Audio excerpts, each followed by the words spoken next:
There's something about Kylie Minogue chowing down on your mum's corned beef hash. But it is harder for me to understand what you want from you describing it to me. I would have thought about that.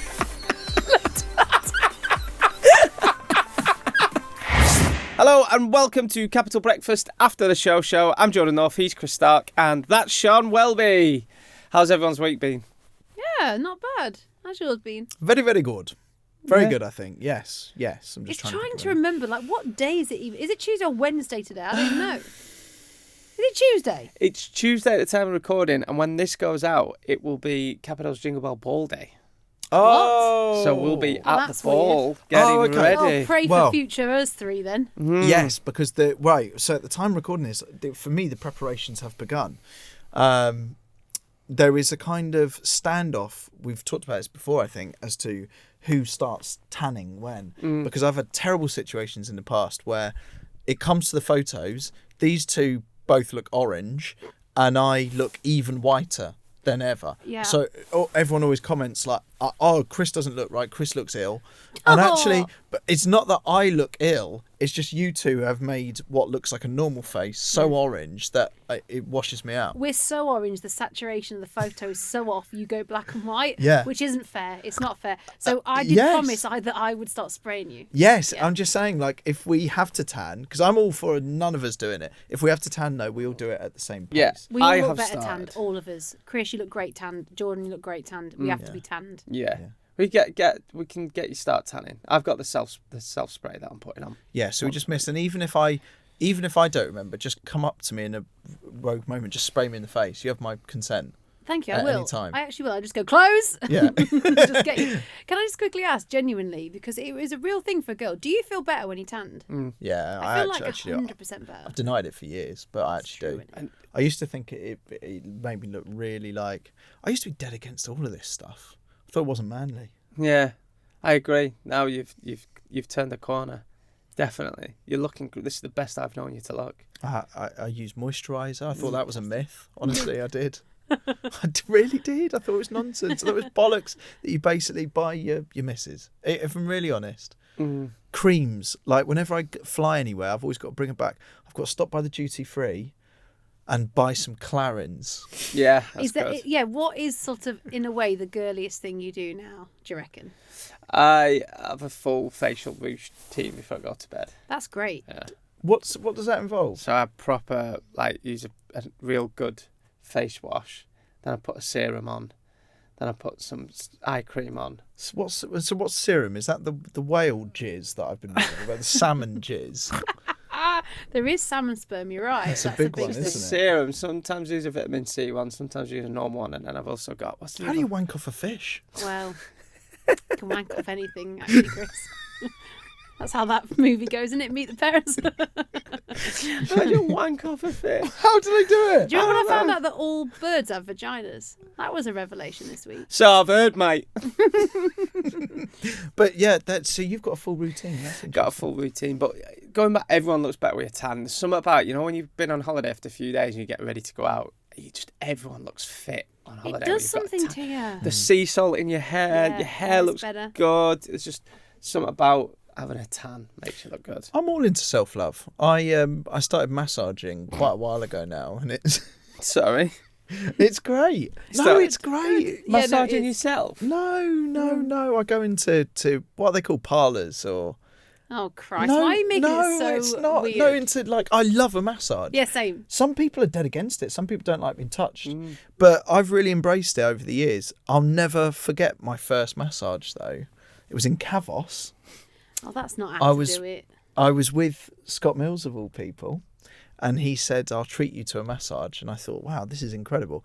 And we were in one of those huts, where it's a double person one, so you can be next to someone, but he's on the other side of the wall. And he said, all you got to do is go into the room there. And the lady, she couldn't speak English, and she came in, and she basically said, sort of flapped her hands a little bit and said that. And she then left. And I didn't know what to do at that point. I hadn't really listened to the instructions properly. So then I stood by the side of the bed completely naked, cupping myself. What, stood up waiting? Stood waiting, just thinking that was. I didn't know you meant to lie down, but put the sheet over. There's no instructions or anything, is there? I hate all that. And I stood there cupping myself, and I'll never forget it. She came in, looked at me, shrieked, and then left. And I remember Scott's voice over the wall going, "What's going on?" I was like, I don't know what to do. It was a real panicky start, but since then I've become a pro. I really have. You're not meant to go naked. No. You keep your boxes on. Yeah, but this is one of those things, we've talked about the hospital gown and whatever. There are some things in life I go, why is nobody telling us what we're supposed to do here? Agree. You're right. Every time I've gone for a massage, I'm sort of like, do I have to take my... Like, sometimes they sort of tuck your pants down a bit. That's what I mean. Should I just take them off? Yeah. I do think there needs to be something, because you never know where you're at when you go in. You never know where the line is. And I think you should literally... My one big improvement to the massage industry would be you get given a pen at the start, right? And you draw your front line. You draw your boundary. You shouldn't be spending. Because you're right, even with the pants, they roll them up sometimes. They do. And what you need to establish is a front line that does not get passed.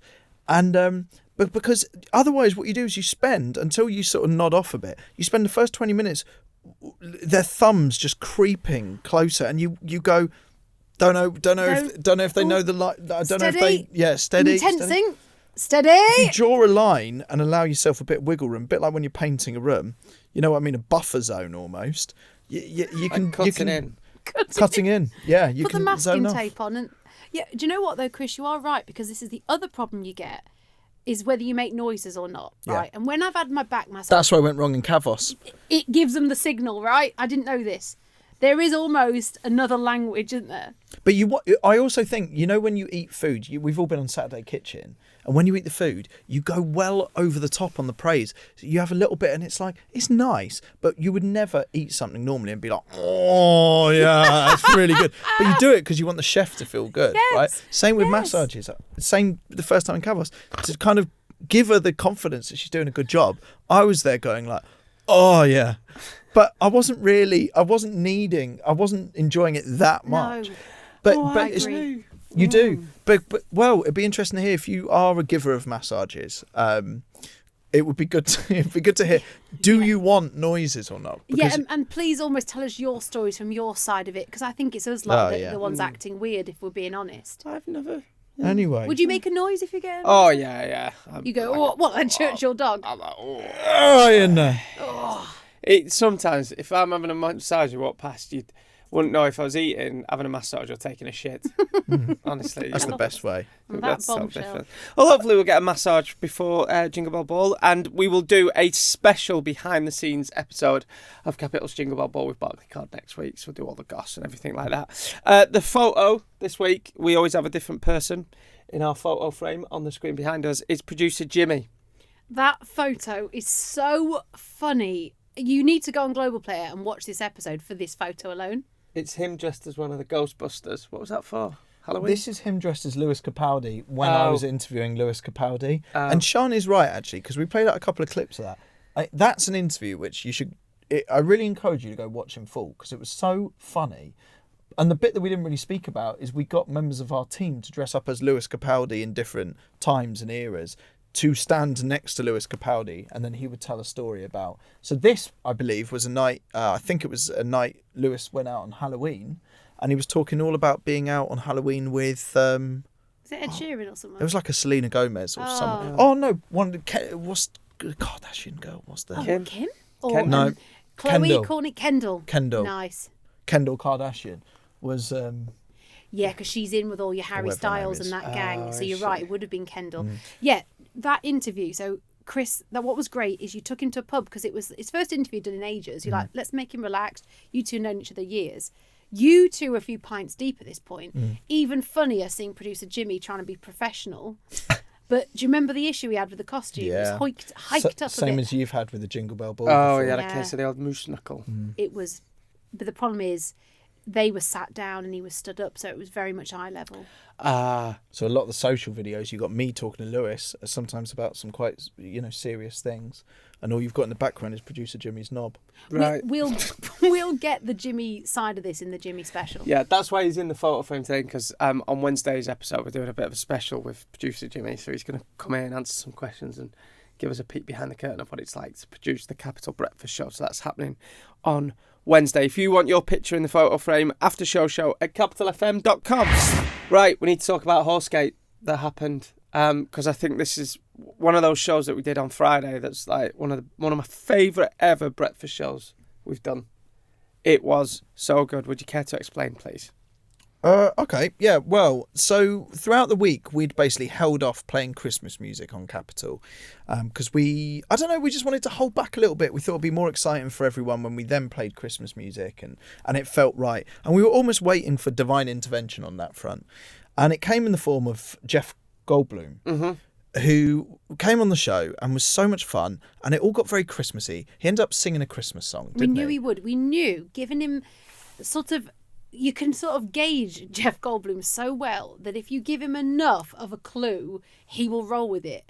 And you very cleverly, Jordan, had his version of Let It Snow, the jazz version that he plays. So we were a bit like, we'd discussed it beforehand and said, look, do you reckon we can get him singing?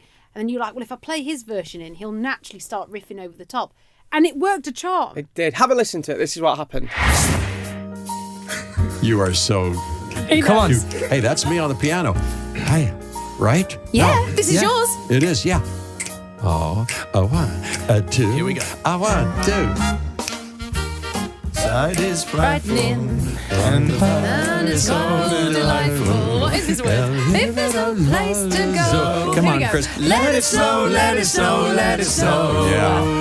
The weather outside is frightful. I'm just Jeff What a Goldblum. tune. Is this your band, Jeff? Let it snow, let it snow, let it snow. Oh, yeah. It was so good. He's one of my favourite guests that we've had on. So we then went into a Christmas song. So Christmas music is then playing. But the thing that we'd been saying all week was, if we play a Christmas song, I want to kind of launch Christmas on the back of a horse. Because we've been saying all week, hold back the Christmas songs, almost a bit Braveheart style. We had these visions of, I suddenly thought, right, it'd be brilliant. It'd be me on a horse. And eventually we charge into Christmas. So rumbling on throughout the week, people have been messaging into the show saying, look, Chris, if you're serious about this, we'd love to offer you our horse to launch Christmas. Quickly, before you get to that bit, because what was so brilliant was the behind the scenes of the stress, the smoke. 2 days. The smoke coming out of producer Callum's ears. For a while, he didn't give you eye contact, Chris. You kept saying the word horse. Sometimes he doesn't, if we give an idea, he then doesn't mention it in the hope that it just goes away. Because we say 1,000 of these things He a day. knew it would be his problem, this horse, and he knew it was going to be a big problem. Yeah. So every time Chris mentioned it, he sort of either laughed or just didn't say anything and kept his head down, pretending, earphones in, pretending to be doing some edit. Yes. We knew. Me and Chris had clocked He wasn't the really panic. working. He was fretting. And so I remember days after days, like Chris going, I would be good though, mate, if we could actually secure the horse. Yeah. How's the horse getting on? You're right, and we talked about it on the last podcast. Anyway, so Jeff Goldblum launches Christmas in a way. Christmas song starts playing. So all of a sudden, I'm like, bloody hell, we've got to fast forward the plan here. I need to go get to this horse. We had one on standby because we did have a feeling that it was all building towards Friday, but wasn't it? We're getting so many messages from people saying, play Christmas music, play Christmas music. So we did have a horse that was nearby. Stables, Hyde Park Stables, I think it's called. Yeah, half knowing we would go at some point on the Friday. Yeah. Kind of knowing that it could happen on the Friday. So sure enough, Jeff Goldblum, Christmas songs. I then run to the stables, get on the horse, and do a speech on the top of a horse, launching Christmas on our show. Yeah, have a listen to this. Just from the start of the link to the end, it was all mad, and it's why I bloody love being on the radio with these two every morning. For 11 months and 21 days of this year, we have held the line with Christmas music. As every holiday creeps earlier than earlier, Easter bunnies in stores at New Year's, Halloween decorations for sale at the end of summer, Christmas decorations up before the last embers of bonfire night have died out, we have held strong. Yes. Capital Breakfast did not falter.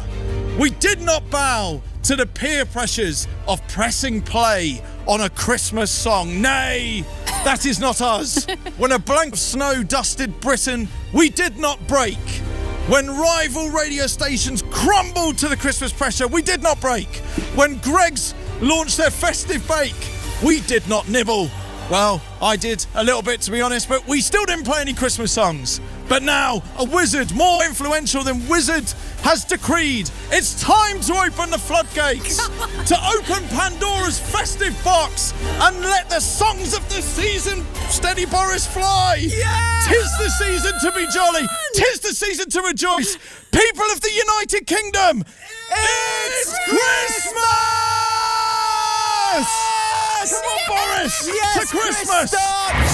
Oh, that is... Mega. Honestly, Chris Stark, like some of your best iconic moments. I'm glad to be a part of them because to see that vision through and the storyline and how invested everybody was and the reaction was awesome. And I think what was great is everyone thought, fair play, they've gone with Jeff Goldblum, that'll do. But what you might not have seen because you did rush off is that loads of the texts were saying, I'm a bit disappointed it wasn't on horseback. The people that had listened all week and so people were a bit gutted, kind of saying, oh, fair play, you've done it this way, sort of was half hoping you'd do the horse. Now, I think even those people thought, well, they were never going to do the horse. So then when we, bang, hit them with the horse, satisfying, wasn't it? It's great, and the texts were flooding in. It was just a proper good... Like people saying, I love listening to this breakfast show. Yeah, it makes you proud. I had so many messages about it. But also, I like with this show now, we're a bit in these traditions and these regular things that we do are starting to happen. So I think Christmas every year now, even if we lose the context and lose why it happens, our unique thing can be that I will be on a horse. And doing a when the moment speech. comes, I think that's the doing a point. It's the speech. Christmas speech. Yeah. And on you horse. launch Christmas. Always always on on horseback. Always on horseback. It's Capital Breakfast after the show pod with Jordan, Chris and Sean. And right now we need to tell you all about what happened when we interviewed Miriam Margolyes. She was great. What a beauty. And the thing is, we want you to picture the scene because we're going to play you this interview, right? And we've had her in before. And one of the issues we had was she's a very short woman. I don't know, she's only just over 4 foot almost, isn't she? I don't really know her height. But she struggles to get on. We've got these very high office chairs, and our desk is very high in the studio. They're all stools, aren't they, really? Yeah, they're kind of, this is no disrespect to her, but imagine your nan trying to get on a stool. That's quite a difficult manoeuvre, right? And bless her, she's so brilliant that you forget her age, but she's in her 80s.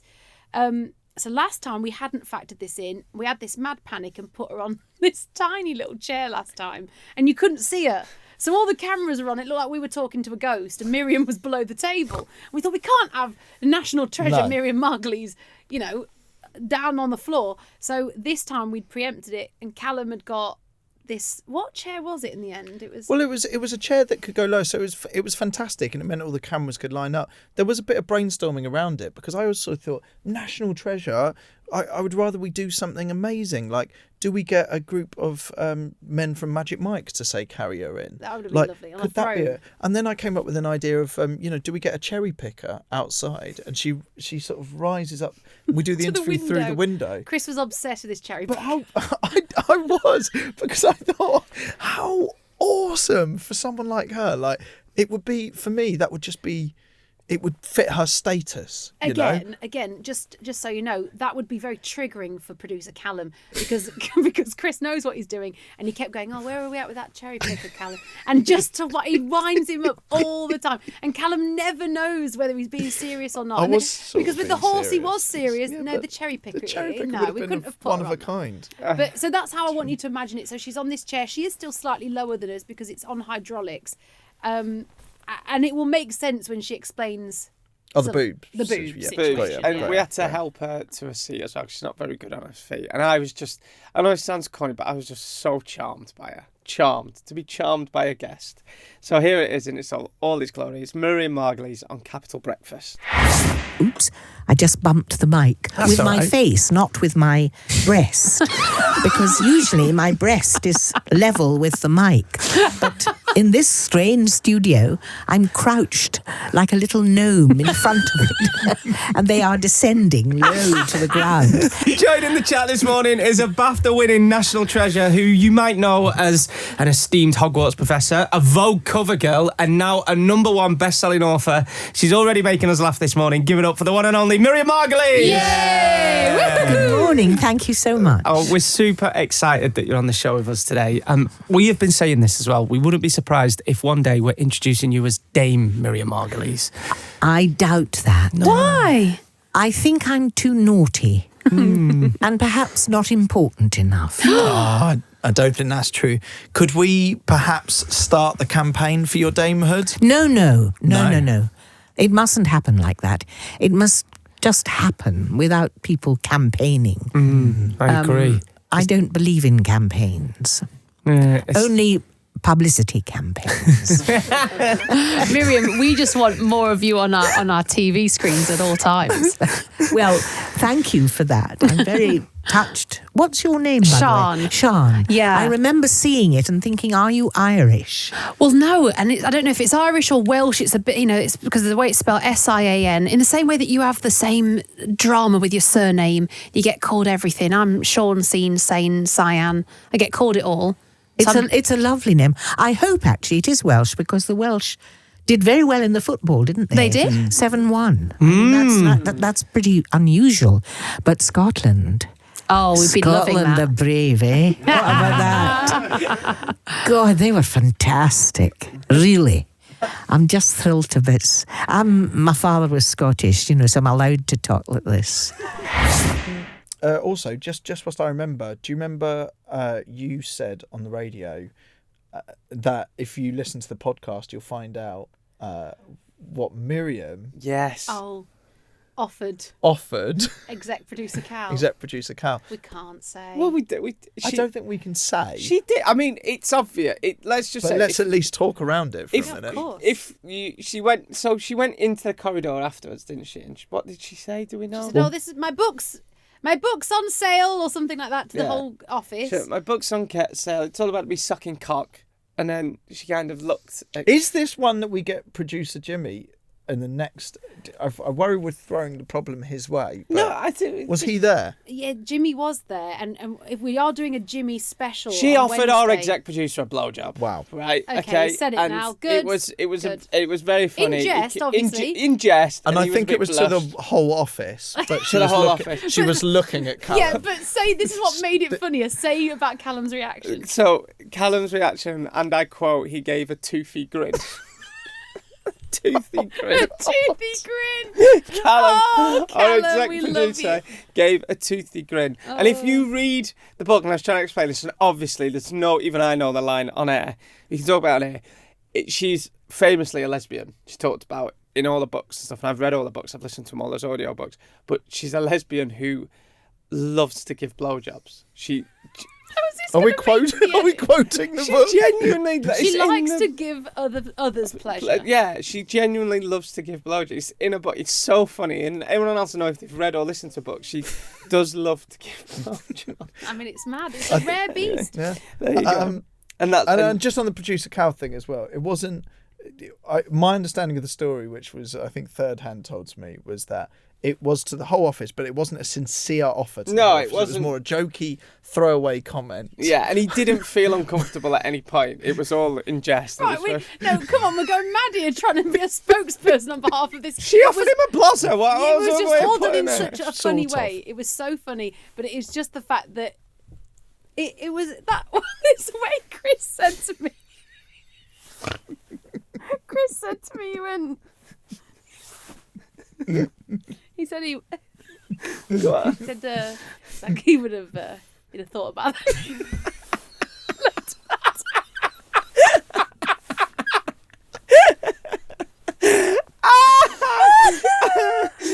Oh, anyway. Oh, God. Chris, by the way, to our wonderful listeners, is so naughty and so dry. The it's stuff he dry. says when the songs are playing, he'll give you a look. He'll just look at you and say something to you, and it'll make you laugh. It's brilliant. All right, let's do our quotes from the notes now. This is where Sian Welby writes down all our little tidbits in the notes section of her phone. What have we got today, please, Shani? Now I know how Judy Garland felt, Jordan. Yes. Did I say that this week? You did, but I can't remember why. It was because, I just, Judy Garland, they just basically, the director was mean to her. They brought Wizard her of on Oz, set. she was on... They give her uppers, then give her Downers, downers, yeah. and told her to go again. And I just remember it being... Didn't she have a boob strapped down with, like, like masking tape, so she looked younger. Yeah. And she was just treated awfully, and I was basically having a pop at, I think it was producer Jimmy and Callum. Like, they wouldn't let me go for a week because I needed to do something. And it was just one of those shows where I was up and down, and then Jimmy was like, "Next link, mate. Have you read through the next link?" And I was just like, No, Judy Garland felt. I didn't know you'd write it down because it was one of those shows where it was manic. I didn't have a minute to myself. Again, we might circle back on the Jimmy special on Wednesday with that one. I'm sure he's got thoughts on that. Oh, it's going to be interesting, people seeing producer Jimmy for the first time. I can't wait for this. I can't wait. What are we asking him? Just like what it's like working with us and stuff? People have got questions for him. Listeners have got questions for him. He's one of the show favourites. Right. It was the way you said this on air, Jordan. You went, backstage at the ball, Kylie Minogue's going to be eating my mum's corned beef. And it's just the way you said it. Oh, yeah, sorry. Backstage at the ball, Kylie Minogue's going to be eating my mum's corned beef hash. It sounded like a euphemism. It definitely sounded like one. No, it did. It was basically like at the the ball. eating was aggressive as well. Yeah, and corned beef hash. It feels like Cockney rhyming It slang. does. Have a listen to it because I think a clip of it will bring it more into context. Here it is. Shall we get confirmed Jingle Bell Baller Kylie Minogue's brand new track on for you this Friday morning? Some new music from our Kylie. It's new music from the Australian sensation Kylie Minogue, who will be eating my mum's corned beef hash backstage at Capital's Jingle Bell Ball. Sorry, the way you said that sounded a bit... It does sound a bit weird. We'll word that differently when it comes to it, I think. Oh, Jesus. What have I just said? Wait, no, because this is a Christmas song, right? I think it's who will be eating my Yes. mum's corned beef hash backstage. There's something about Kylie Minogue chowing down on your mum's corned beef hash, which is going to be very problematic for us to describe, I know, when it comes to the Jingle Bell Ball. The word chowing down. Munching on? Oh, God. Hello and welcome to the mailbox edition of Capital Breakfast After the Show. Oh, yeah, today it's the episode you've all been waiting for. You've been asking for. We've made you wait all year for it, but finally, this is the Aussie producer Jimmy special, mate. Good day, Jimmy. G'day. Jimmy, I don't know if you're aware, but we talk about you a lot on this podcast. You feature quite a lot. So just take a listen to all the times we've mentioned you on After the Show. And producer Jimmy was like, if you're going to cry, fucking cry on the radio, mate. I was like, it makes great radio. I was like, he's not a Cockney, he's Australian. And you know, Jimmy, our producer, doesn't know back, went, oh, mate, you stink. And I was like, oh, God. Mate, you need to get your teeth in for this link, or read that right, you fucking knob. Stuff like that he says to me. Yeah, but I like Jimmy's tough love because he's like the teacher you want to impress. I feel like when he gives you a compliment, you know it's real. If you were to take anyone on a quiz show, it would be Jimmy, He's wouldn't very it? clever. He's so smart. He's very clever. Good general very knowledge. Intelligent. Mm-hmm. Yeah. And Yeah. then I started arguing with Jimmy, our senior producer, because I went, I don't want a kazoo, I want a clarinet. And Jimmy's saying, you're not having a clarinet, you've got to... I went, just get me a clarinet by 8 o'clock tomorrow. Jimmy's face, he looked like a broken man. Producer Jimmy looked at me dead in the eyes when you said you were there till 12:30. Bearing in mind we started at about 10:30, I can't sing in tune. So we had to keep singing it, and Jimmy was like, Gaga, Gaga, no, Gaga. I don't know, we're just getting more and more annoyed with each other. All our 6amers, people that listen, the 6am crew, love it. But me and Jimmy always fall out over it. Can you describe Jimmy, please? Yeah, he's tall, he's Australian, he's very handsome, I'd say. He's got a little... Athletic. He's captain for the England netball team, even though he's Australian. But his mum and dad were English, weren't they? Listen, he's a natural born leader, this man. He could literally captain anything, I think. Yeah, and we're all a bit scared of him. Oh, Jimmy. What an intro. Wow. It's You're mainly hearing- me that talks about Jimmy, isn't it? You I think talk about him a lot. Yeah, I think he lives rent free in my head, doesn't he? Yeah, there's a funny little bond between you both, isn't there? It's kind of like when an unstoppable force meets an immovable object. That's it. I think it might be more like master and dog. Wow. Master and dog. So, Jimmy, Great. tell our wonderful podcast listeners, tell us first, describe your job and then what it's like working on Capital Breakfast. Over to you, don't it up. I won't.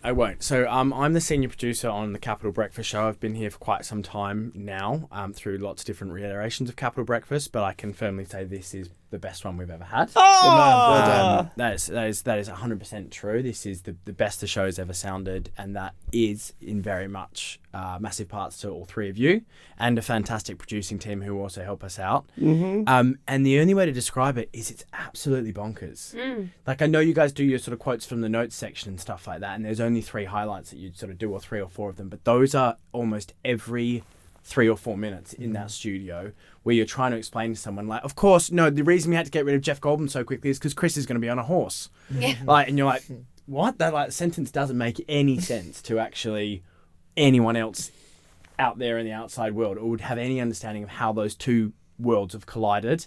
But at the end of the day, I think we're all just here to try and have like a show that we're really proud of, and a show that the UK can tune into and have a bit of a, I guess safe space isn't the right term, but just an enjoyable ride into wherever they're going to start their day. And starting with Sian, Chris, and ending with myself, how would you describe like working with us as so fantastic? Yeah, fantastic. Hold on, let me put my leg up.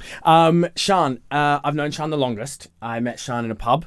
And we bonded almost immediately. Yeah, when I worked on Heart. Yeah, and we decided that we wanted to work together. This is when Sian was on an evening show. And I wanted him as my producer. Oh, and she's still in your phone as Sian Hart. Yeah, she's Sian Hart. That's because he loves me. Yeah. I like when you do that with people. I like when the last name of someone is where you met them. Yeah, Sian Hart. Or like their role or job. Well, Chris Beavers. Chris Beavers. So yeah, working with Sian, I guess she's probably the closest thing to a twin I've got in the UK. Yeah, we are very twinny. But what makes me laugh is I know how to activate Sian like that. And by activate, I mean like Sian is the if you want someone to go and fight in your corner, you can rev Sian up and just let her go, and she will not stop. So I mean, it's a positive. But when we're at your house for that drink, I don't know if I told you this. I really wanted to get a G&T, but I know that Sian was up making them, and she sat down and she was like, oh, I've just made this. And I was like, oh, that looks delicious. And she was like, oh, yeah, they're just up there. And I was like, oh, wouldn't know how to make one. She's like, right.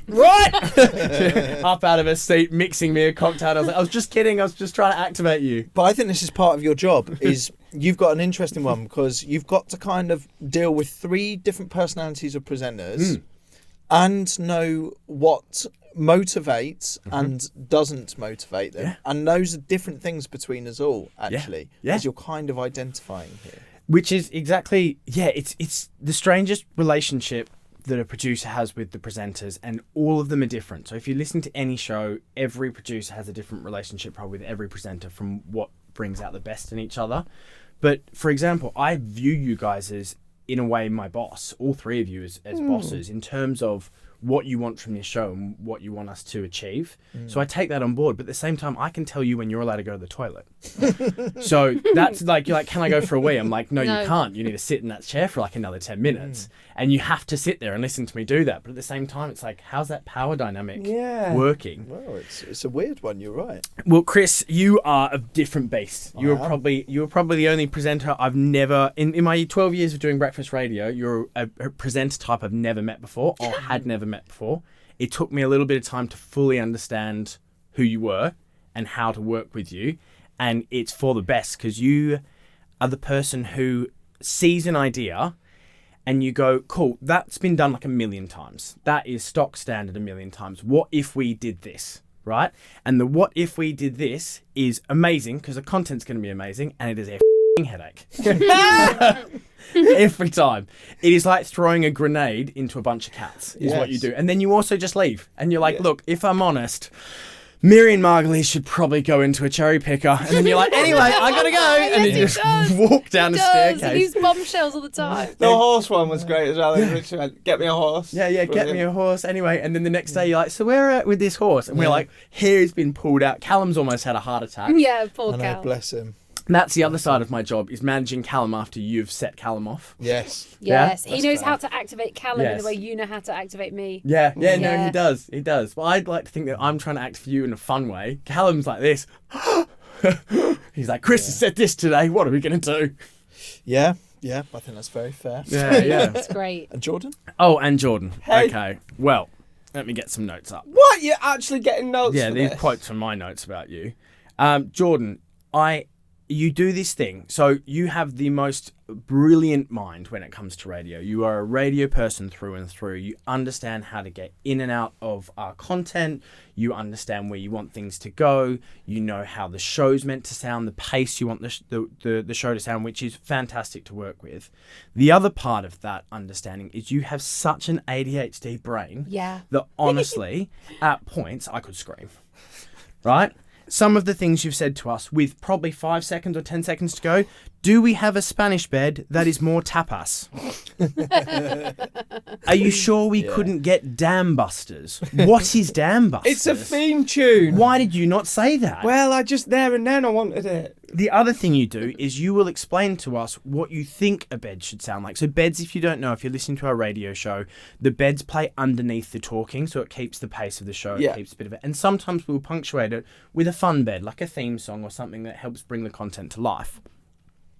Jordan will sing us what he thinks the bed's meant to be. And Jordan, it sounds like a car alarm falling down a staircase. You are so out of time with the way you sing and describe things that it is harder for me to understand what you want from you describing it to me. I've learned to translate That's it. extraordinary. Sorry, John. It's harder for me to understand when you explain things. It's true, and then I've learned to like decipher it and go, oh, and it's always the most well-known song, but somehow he sung it so different. Yeah, exactly. Right, so it'd be like this. You'll be going, simply the best, better than all the rest, and you go, you're simply the best.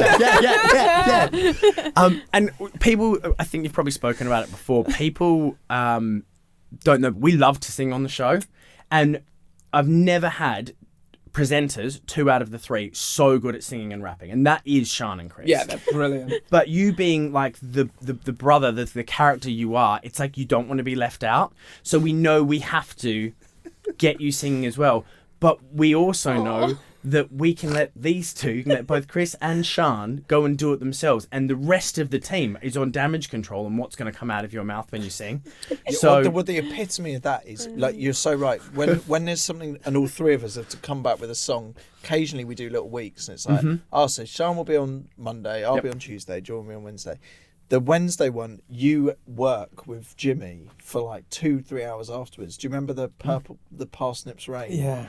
Debacle. Yeah, That was...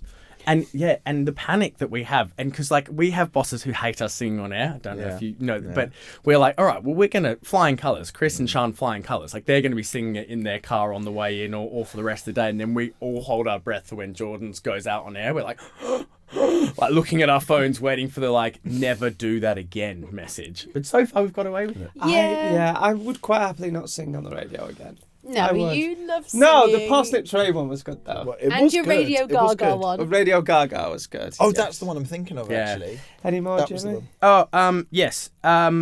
Today, for example, you'll just do things that I like. I've known you for 2 years now, and you'll just do really random things that I have to try and decipher midway through the link. So when you guys are talking, people probably won't know this, but we're all communicating basically in sign language. Yes. We have a Google Doc that's in front that you can write quick messages to, but a lot of the time that takes time to update. So we have our own sort of little language in terms of like how we wrap each other up with a little curly finger, or if we need things longer or shorter, or if people haven't seen stuff. Today, halfway through a link, you winked at me, and I was like looking at you, and I was like, oh God, wink. Wink means what? Wink means, and you just came and you went, oh, just because I thought I did something really good there.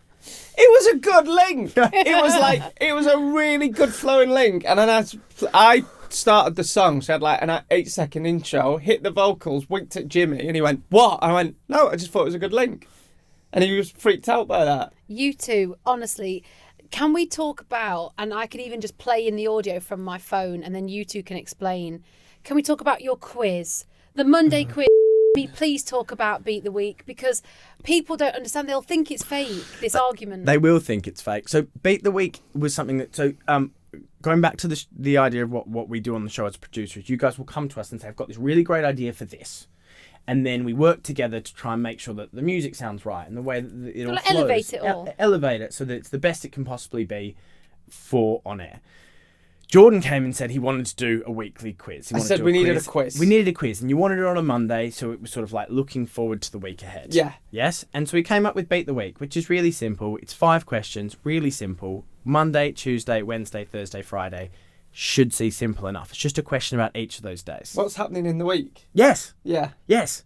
And the argument we had this week was because you had somehow decided that the question that was about something for the Tuesday suddenly wasn't about Tuesday anymore. It wasn't. It was the name of a pantomime character. What is the name of the pantomime that starts in Burnley today? So that is about the day, because it's about Tuesday, and it is about what is on that day, what starts, and it is Robin Hood. My argument was, what celebration will America be doing on Thursday? Thanksgiving. Yes, Thanksgiving was the... not today, Jimmy. But not this today. Right, this is where it goes mad, and Chris has to zone out at this point because he's literally had enough of it. But just to try and give you like a genuine thing here, what we normally try to do with a quiz is make something very original, or there's an element of it that's hilarious, or and literally... This is the most missionary. You want the questions almost as bog as possible. Not bog. Be honest, you do. You want a That's bog. what pissed him off yesterday, actually. Mm-hmm. When I called it bland, you were pissed off. I wasn't pissed off. You called it missionary. I did missionary. I It was think a it's a good way to plain put it. cheese sandwich. It's because what you want is questions that are literally about the day, but with no flair. So, for example, but what I mean. They were all trying to say we're the same being thing. honest. John, What we're you're a saying very is, clever, like, creative Monday, person. This is you not just it. want the answer to be the thing that's happening on Wednesday. But it's not like, an example you gave is, as a question that wouldn't work for this, is like, Wednesday is National Pig Day. Do the impression of a pig. Yeah. Now, I think that's quite funny, right? Because it's just a different way of doing a question or something. That's what they do with Greg and stuff. And I'm like, we can... But what you want is almost like, is happening on which day of the week beginning with M? Monday. Is happening on which day of the week beginning with T? Tuesday. Is happening with... It's like, it's so matter of fact. But my drama isn't about that. It's when you are speaking to the producing team, you go, no, that question's wrong. And you will give a reason. So we twist it so it's the way you want it. And you go, no, that question's wrong. This is and it. then you It's twist your back vision. to the other one. And it's the logic that I can't follow. And that is what freaks me out. Yeah, I don't know what makes a question pass or fail. Nobody knows. Nobody The answer knows. should be about the week. So you listen to it and go, oh, that's happening on Tuesday. Oh, I didn't know that was... I didn't know it was Tuesday. on Thursday. Welcome along, guys. This is what I have to put up with every day. Pantomime launching in Burnley. Robin Hood is launching in Burnley on Tuesday. What was it? That was it. The Robin Hood starts on Tuesday. Robin but Hood the starts on problem Tuesday. it always is that it's the question that you don't like and you just don't say you don't want that question. And by the end of it, it got to the end where I was like, you need to tell me the difference. It was like today with Miriam Margolyes, where you said that you wanted to not record something in this time. And it took me ages to figure out it's because you wanted to hear your joke. No, I did not. When I'm trying to I did not. I hate recording something when an interview's going on because I want to hear the interview. I want to be in that's fair. in the moment. I want to hear feel your like joke. Yeah. No. What was the joke? Yeah, I want to hear part 2 because it was about I can't remember exactly what it was. No, I just want to hear it. Oh, well, this is what I've got to put up with. This is what more to the point, this is what Jimmy's got to put up with. The beat the week is, but do you know what's funny about it? Is it's turned into its own little thing. I was having a go at each other. Well, it's a pantomime in It's itself. pantomime. As in, Just as long as it's not a question. All right, we're going to move on quickly. It says here, rank Jordan, Chris and Sean from best to worst at being a morning person. Who's the best morning person? I'm going to say it's Chris. It's Sean. You used to always be Sean, but you sometimes are dealing with Ruby. So most recently, Yeah, pretty right. you're a flip of the coin. Yes. Sorry. No, it's true. So Chris comes in, always got a good chat, got something that happened last night, and you're only good after a cigarette. True. Go on, next. Rank Jordan, Chris and Sean, best to worst at interviews. This is Sean. But it's all different things. Interviews in the style we do interviews, it's Sean. If it's just like we bring someone in and someone just needs to find different strange little angles on stuff, it's Chris. And Jordan, you're here too. Yeah, I'm not. I know I'm not great. You are. No, when no. you just yourself. I've definitely got better since I started on it. That's one thing. It's all different strokes. It is. Rank Jordan, Chris and Sean from best to worst at planning/meeting participation. I think we're all pretty. No, Jimmy? Go on.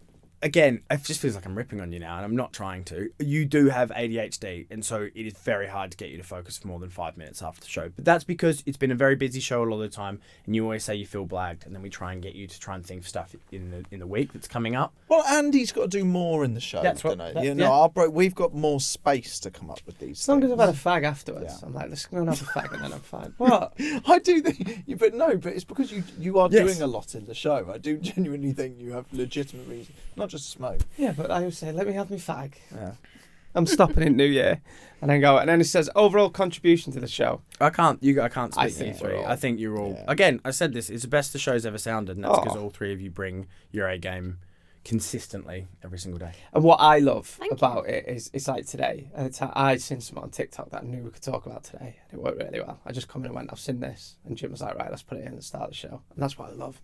Yeah, I love that before everyone cares. It used to feel like you'd put ideas in and go, no, it's like very rare that nothing ever gets put on, and that's what I love. This team probably won't happen again in a long time. No. Where you've got every single cog working at like 100 miles an hour at the best of its ability. Like every single member of our team is invaluable, and everyone cares. Right, we're going to do a quick break, and then we're going to ask some of your questions to the wonderful producer Jimmy. All right, welcome back to Capital Breakfast after the show. This is our mailbox edition, so we've got some of your questions for producer Jimmy. Who's first, please, guys? Okay, Harry in Doncaster says, what would you have to do if one of the guys said something really bad on air? Oh, okay. So we're saying really bad as in breach of what we're allowed to say on radio, or as in just a Pong Whiffy idea? Well, it says mention Pong Whiffy. Well, Pong Whiffy is... It's just what a bad link. Yeah, Pong Whiffy we started bringing up as a producing thing, which is like when something gets bad, it's whiffy. Yes. Like if it's middle of the road, it's whiffy. If it's really bad, we get into Pong Whiffy territory. Please give us an example of what that kind of, as we'd call it, a link, but it would just be what you hear in between the songs. I don't know. I think... okay, there was one... And do you remember, Jordan, we were in a bit of a stressful period, and I think we were coming up to one of the balls, and you said to me, like, he basically went, I've got this idea of how we're going to finish this chat, and it's either going to be like, where's my shoes, or I can't find my jumper. Like that to me. And he was like, which one's better? And I was like, oh, whichever one you think. Like that, because neither of them made sense for what we were actually about to say. And at the end, he literally went, and then I said, where's my jumper? Donuts from both of you. Absolute donuts. Yeah, no one knew what was going on. Donuts, and he put the mic down and he turned to me and he went, you knew that wasn't going to go very well, didn't you? And I went, yeah, so that is Pong Whiffy. All right, Justine in Clevedon says, when have you been most proud of the show, producer Jimmy? Do you know what? This one's probably quite personal to the room. I thought the way that we handled Chris, your diagnosis and subsequent surgery, and what we managed to do off the back of that in quite a tight turnaround, not only hit the tone completely right, and I think some people, it's so strange. You can deliver content, you can bring stuff to a breakfast show, and if you get the tone wrong, it's so far wrong. And that can just be speaking about jelly babies. Do you know what I mean? Yeah. It could be something so insignificant, but the tone's so important. And this one was so important to the show, and it could have gone so far wrong when we did Balls to Monday, that when we actually sat down and everyone got their heads together and you brought exactly how you felt, Chris, and just went, I'm willing to just put it all out there, as it were, and then turn it around into like an event for people to join in on and bring the UK together on, just seeing the response we got. And for weeks afterwards, people texting in saying they checked themselves on Balls to Monday and they found something, and they're now in the process of getting a diagnosis. I don't think I've ever been more proud for what we've done. Oh, it was incredible. No, and actually there is a bit of a backstory there, because when I was off, I'd had a couple of weeks off, and then I phoned you, Jimmy, the week before when I was having chemo, week before I came back, and then bear in mind I was off then that weekend. I decided to take the Monday off as well, because I'd actually gone and recorded something on the Friday before, which was something else, and realised that for reasons I couldn't really figure out, like the chemo or something, I couldn't really talk properly. It's like my brain and my mouth were doing two different things. It was madness. And I remember speaking to Jimmy that Friday and was like, look, this is how I'd like to do it, because he was basically saying, how do you want to do it coming back? And this is another part of your job which gets underrated, is the kind of the caring side, that the care these guys have for us especially, and like mindful that we bring a lot of real life stuff to air and sensitive around that and our kids and all this sort of thing. But this health one was a really interesting one because you've got to try and work out how you announce this on the radio. And I basically said, Jimmy, look, I want to just whack this up I'm going to put it out on Instagram the night before, sort of take the sting out of it, rather than coming in and having a time on the show where we talk about it. Then we can just come in and start the show and do a show and just see how people respond to it, and we don't have to mention it, or we can mention it. And you were so open to that. There was no element of being told how to do it, and actually it was quite thought through in that sense, in that you were basically like, no, that's right, that's how you set the right tone, and it's not a shock for anyone, and we're mindful of audience. But there's one bit, and the reason why I'm saying this is then the first link that we did on air where I talked about it, I basically have to say, I got diagnosed with testicular cancer. All you guys had known that and known that been off, but it was kind of the first time people who listened to the show had heard it. And I say everything that I have to say, and then I basically say the line, but I'm willing to put my now one ball on the line if it could help someone out, And you hear producer Jimmy laugh really loud. And I often watch that video, especially if I've had a couple of beers. I watch that video because I remember it's quite a serious bit of your life, and I make a bit of a joke. And I hadn't told Jimmy I was going to do it. But the fact that you laughed and just got the tone, because it gone from serious, and I quite like doing that, being serious, and then makes the funny stuff funny and like light and shade and all that. And but the way Jimmy laughed always for me makes that video, because no one knows how to react when you're talking about cancer and all of that. But the fact producer Jimmy got in and laughed so loud makes that video and that moment very special. And you hear producer Jimmy laugh quite a lot. Yeah, I agree. It's a wonderful part of the show. It adds to the environment. Well, I don't think what people know is, like, obviously for us as producers and you and us, before we have a pre-show meeting, I know everything that's going to be in that show. I do all the planning of what happens between 6 to 10 and where the content goes, and I work with you guys to put them in the right spots for the right audiences. So when I'm shocked by what's come out of your mouth, not just shocked, but genuinely entertained by it, I have to laugh. Like, it's so, because I'm like, in my head I could plan the whole thing out in my head. Like the listener, it's but great. That's why you guys are so entertaining. Is I'm never in a section when we're talking. I'm never like, oh, that was just one track. There's always something in there that really makes me laugh. Yeah, that's good. Oh, that's awesome. That is honestly part of the. I mean, that in itself is so lovely, Chris. That made that for you, and we always praise you in the way that you did actually make it such an easy topic. So when somebody makes something so hard to talk about easy for the other person, which sounds weird to say, Chris, but it's very selfless when you make everyone else in the room feel comfortable. That's awesome. Yeah, but it's hard from the guy's point of view, because you don't really get taught how to deal with these things and how to transmit them. So as much as we have to make a constant judgment call, that's also a weird one for the guys who produce it, and Jimmy and Cal and all that, because they ultimately are kind of in control and in charge of what's said. Like, if we say something really bad, like, they get it from people, and but this is where it was an interesting one, that. Yeah, and it's where live is so special, and it's where that line of being so open. I hate cancel culture, and I'm not saying that any of us have done anything to get cancelled ever, but that is why I hate it, because actually the joy of our show is you got surprised during a link, and we do say real stuff, and it is genuinely happening. There's no script as such. Yeah, no, not at all. Go on, we'll do one more then, Shani. Oh, go on. Ben in Barnsley, Jordan, Chris and Sean, they said they're always going to be a trio forever and grow old together on the radio. We talk about that going to an old people's home, so at least people will believe us. Oh, yeah. Will you be joining them, Jimmy? Oh, yeah.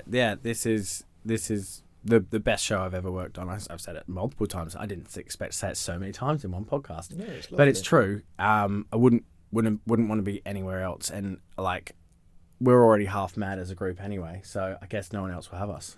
Yeah, no, it's true. Global retirement. Yeah. And just a quick one for me, because you've come from Australia, where radio's massive, right? Yeah. And radio, at one time, I mean, maybe even still to an extent, we look at Australia as like the ballpark of, they were doing risque stuff and clever things before we ever dared do it. So what made you want to come to the UK? I just wanted the challenge. I was working in radio back over in Oz, and I was quite young, and I was already sort of working on a breakfast team, and someone just said, do you want give it a go. So I came over here without a job, moved to the northeast, worked in radio up there and stuff like that. But what I would say is, and this is going to probably be controversial, is that like in Australia you can get away with swearing and you can get away with doing just content that's just in your face.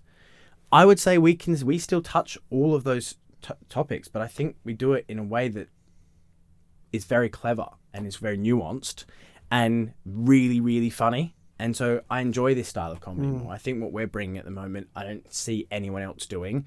And obviously I'm biased because I work on the show, but I'm really proud of the product that we're putting out there every single day. And I'm glad we've got so many people, well, millions of people along for the ride every single morning. Like Kim Kardashian's hairy fanny knickers. Exactly that. There you go.